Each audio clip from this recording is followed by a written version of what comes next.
ETF index mutual funds నేర్చుకుని stock మార్కెట్లో రాణించాలనుకుంటున్నారా? వెంటనే ఈ నెంబర్కి కాల్ చేయండి.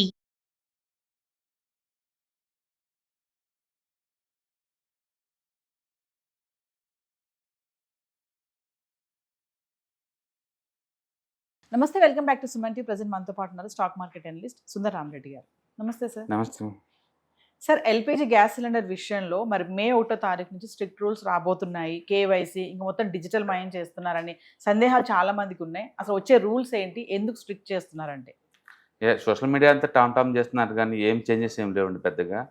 ఒకటి ఓటీపీలు మ్యాండేటరీ చేశారు. ఇంత ముందు కూడా ఉన్నాయి ఓటీపీస్. మీరు ఏదైనా డెలివరీ తీసుకుంటే సిలిండరు మీకు అథెంటికేషన్ కోసం ఓటీపీ వస్తుంది. వచ్చిన డెలివరీ బాయ్కి మన కోడ్ చెప్పాలి.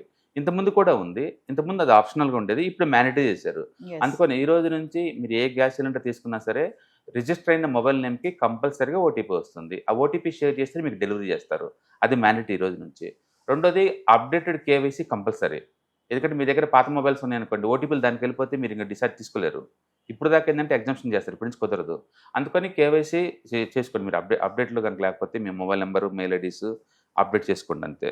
అంటే థర్డ్ వన్, సిలిండర్కి మధ్య డిస్టెన్స్ క్లియర్ చేశారు. 25 days ఉండాలి సిటీలో అయితే.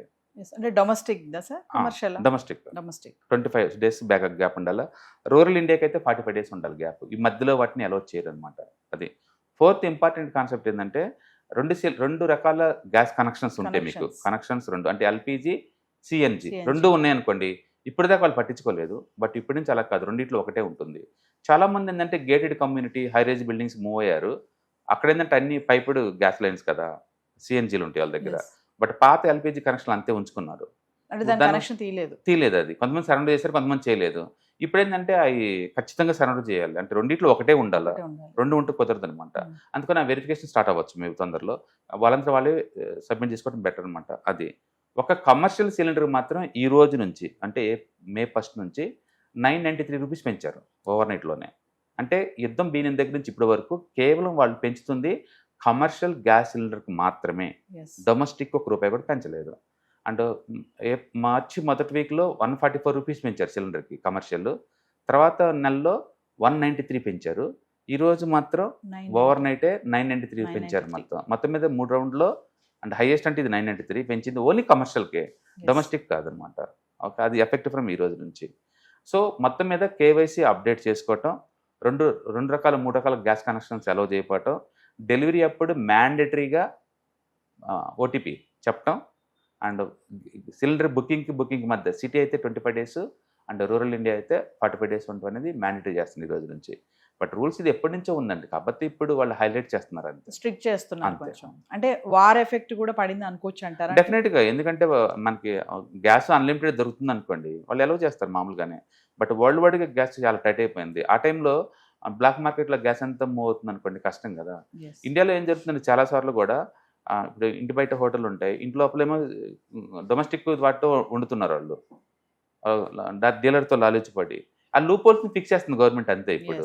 ఎందుకంటే ప్రపంచవ్యాప్తంగా గ్యాస్ రేట్లు బాగా పెరిగిపోయినాయి. అంటే పక్కన పాకిస్తాన్ చూసుకుని 160% పెరిగినాయి రేట్లు. ఇండియాలో ఇంతవరకు ఏం పెరగలేదు, ఓన్లీ కమర్షియల్గానే వాళ్ళు పెట్టినారు. అండ్ ఎలక్షన్స్ రిజల్ట్ అయిపోతే పెంచిద్దని అనుకున్నారు అందరూ. బట్ గవర్నమెంట్ క్లియర్ చేసింది మేము పెంచే ఉద్దేశం ఏమి లేదు అని. దాని మీనింగ్ ఏంటంటే గవర్నమెంట్ పెరిగిన రేట్లు టెంపరీగా ఉంటే తర్వాత ఆటోమేటిక్గా తగ్గిపోతాయని అనుకుంటుంది. అందుకని మన మీద పాస్ చేయట్లేదు అనమాట.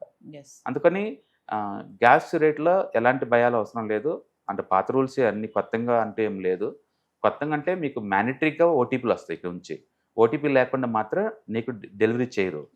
కాబట్టి మీ మొబైల్ పాత అవుట్డేట్ మొబైల్ ఏదంటే ఆ కేవైసీ అప్డేట్ చేసుకోండి అంతేనండి. అంటే డిజిటల్ మయం అంటే సార్ గ్యాస్ ఏజెన్సీ దగ్గరికి వెళ్ళి మనం వెళ్ళాల్సిన అవసరం లేదు. ఎప్పటి నుంచో ఉందండి, యాప్ ద్వారా చేసుకోవచ్చు, వాట్సాప్ ద్వారా చేసుకోవచ్చు, అండ్ మిస్డ్ కాల్ ఇచ్చి కూడా చేసుకోవచ్చు. గ్యాస్ బుకింగ్ 100% డిజిటలైజేషన్ చేశారు. మీరు కావాలంటే గ్యాస్ ఏజెంట్ దగ్గర పోయి చేసుకోవచ్చు, లేదంటే డిజిటల్ కూడా చేసుకోవచ్చు. డొమెస్టిక్ పరంగా అయితే ఎలాంటి ఎఫెక్ట్ లేదండి, ఎలాంటి ఎఫెక్ట్ లేదు. చేయాల్సిందల్లా కేవైసీ అప్డేట్ చేసుకోండి. ఎగ్జిస్టింగ్ మొబైల్ లేదా జీమెయిల్స్ ప్రాపర్గా వర్క్ చేస్తున్నా లేదా చెక్ చేసుకోండి. ఒక్కటి తప్ప సోషల్ మీడియాలో చెప్పినట్టు ఎలాంటి భయాలు లేవు. చాలా మంది 2 సిలిండర్లు ఉంటే ఎత్తేస్తారేమంటారు. 2 సిలిండర్లు కాదండి, 2 గ్యాస్ కనెక్షన్లు. ఇది ఎల్ఎన్జి అండ్ ఇది అనమాట సిఎన్జి, రెండింటిని అలౌ చేయట్లేదు అంతే. అది ఎప్పటి నుంచో ఉంది ఒకటి సరెండర్ చేయమని. ఇప్పుడు వరకు గవర్నమెంట్ ఫోకస్ చేయలేదు. బట్ ఇప్పుడు రేట్లు బాగా పెరుగుతున్నాయి కదా, గవర్నమెంట్ టైట్ చేస్తుంది అంతే. అదర్వైజ్ ఏం లేదు. Thank hello friends, financial freedom మీద వెబినార్ జరగబోతుంది. ఇది డైలీ 3 hours ఉంటుంది, 3 days ప్రోగ్రామ్. దీంట్లో మీకు ఫైనాన్స్ ఫ్రీడమ్ ఎలా సాధించవచ్చు via with ETFs, index funds, mutual funds ద్వారా డీటెయిల్ గా ప్రాక్టికల్ వేలో మీకు ఎక్స్ప్లెయిన్ చేయబడుతుంది. అండ్ దీంట్లో ఎనీ డౌట్స్ ఉన్నా సరే ఇమీడియట్ గా వెబినార్ లోనే ఎక్స్ప్లెనేషన్ చెప్తారు. అండ్ అలాగే మ్యూచువల్ ఫండ్స్ ఎగ్జామ్స్ ఎవరైనా రాద్దాం అనుకున్నా సరే, మ్యూచువల్ ఫండ్ డిస్ట్రిబ్యూటర్ గా మీరు సెటిల్ అవ్వాలన్నా సరే ఎలా చేయొచ్చు, వాటికి సంబంధించిన డీటెయిల్ ఎడ్యుకేషనల్ వివరాలు మొత్తం కూడా ఈ ప్రోగ్రామ్ లో డీటెయిల్ గా చెప్పబడుతుంది. కాబట్టి ఎవరైనా సరే ఈ వాలటిలిటీ ఉన్న ఈ స్టాక్ మార్కెట్ లో స్టేబుల్ గా ఉండి అండ్ మంచి returns via with ETFs, index funds, mutual fund ద్వారా ఎలా సంపాదించవచ్చు, ఎందుకు ఇవి ఇంపార్టెంట్, ఫైనాన్స్ ఫ్రీడమ్ కి ఎలా ఉపయోగపడతాయో ఇవన్నీ కూడా డీటెయిల్ గా ఎక్స్ప్లెయిన్ చేయబడుతుంది. కాబట్టి ఎవరైనా ఇంట్రెస్ట్ ఉన్న పార్టిసిపెంట్స్ అందరూ కూడా ఈ అవకాశాన్ని వినియోగించవలసిందిగా కోరుతున్నాను. Thank you.